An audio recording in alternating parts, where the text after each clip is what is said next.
हल्कू ने आकर अपनी स्त्री मुन्नी से कहा, सहना नहीं जाता।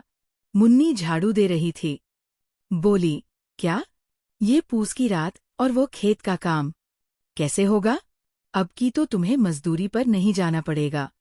अब तो कुछ काम है, चलो उठो, देखो कितनी रात बीत गई। हल्कू अपनी भारी और ठंडी देह को खींचता हुआ उठा। वह कंबल अपने सिर से पैरों तक लपेटे हुए था और उसका शरीर मानो शीतलहर से काँप रहा था। मुन्नी ने कहा, जाओ, जब तक मैं खाना बनाती हूँ तब तक थोड़ा आग ताप लो। हल्कू ने कंबल जमीन पर फेंक दिया और अपनी ठंडी देह को आग के पास ले गया। जब वो आग के पास पहुंचा तो उसके चेहरे पर थोड़ी चमक आई। कैसी रात है? हल्कू ने कहा। मुन्नी ने कहा, हाँ, ऐसी रात में तो भगवान भी बाहर न निकले। हल्कू चुप रहा। उसके मन में खेत के काम का डर समाया हुआ था। मुन्नी ने खाना बनाकर हल्कू को दिया। हल्कू ने खाया और फिर कंबल ओढ़कर खेत की ओर चल पड़ा। पूस की अंधेरी रात थी। आकाश में तारे ठिठुरते हुए जान पड़ते थे। हवा में बर्फीली ठंडक थी और हल्कू का शरीर काँप रहा था।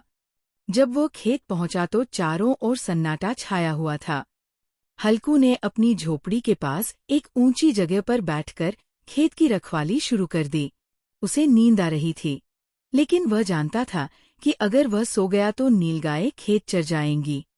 उसने कई बार खांसा, अपनी देह को गर्म करने की कोशिश की, लेकिन ठंड बढ़ती ही जा रही थी। तभी उसे अपने खेत के पास कुछ आहट सुनाई दी। वह चौकन्ना हो गया। उसे लगा जैसे कोई जानवर खेत में घुस आया है। उसने अपनी लाठी उठाई और धीरे धीरे उस दिशा में बढ़ने लगा। जब वह पास पहुंचा तो उसने देखा झुंड की झुंड नीलगायें उसके खेत में घुसकर फसल चर रही थी। हल्कू चिल्लाया, पत्थर फेंके, लेकिन उस अंधेरी रात में वे जानवर डरने वाले नहीं थे। वे आराम से फसल चरते रहे और हल्कू उन्हें देखता रहा। उस रात हल्कू पूरी रात जागता रहा, अपनी फसल को नीलगायों से बचाने की कोशिश करता रहा, लेकिन उसकी मेहनत बेकार गई।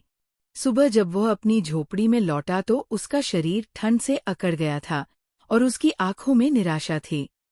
मुन्नी ने पूछा, क्या हुआ? सब ठीक तो है? हल्कू ने उदास स्वर में कहा, हाँ, सब ठीक है, अब सोने दो। वो कंबल ओढ़कर जमीन पर लेट गया और गहरी नींद में सो गया। उसके चेहरे पर थकान और हार का भाव था। मुन्नी उसकी ओर देखती रही। वह जानती थी कि उसके पति ने पूरी रात जागकर खेत की रखवाली की थी और उसकी सारी मेहनत बेकार चली गई थी। पूस की वह रात हल्कू के लिए एक लंबी और कष्टदायक रात थी। एक ऐसी रात जिसने उसकी हिम्मत तोड़ दी थी। सीख: ये कहानी गरीब किसानों की कठोर और दयनीय स्थिति को दर्शाती है। ठंड और गरीबी के कारण वे अपनी फसलों की रक्षा करने में भी असमर्थ हैं और प्रकृति की मार झेलने को मजबूर है। हल्कू निराशा उस वर्ग की पीड़ा का प्रतीक है जो हर मौसम की मार सहता है।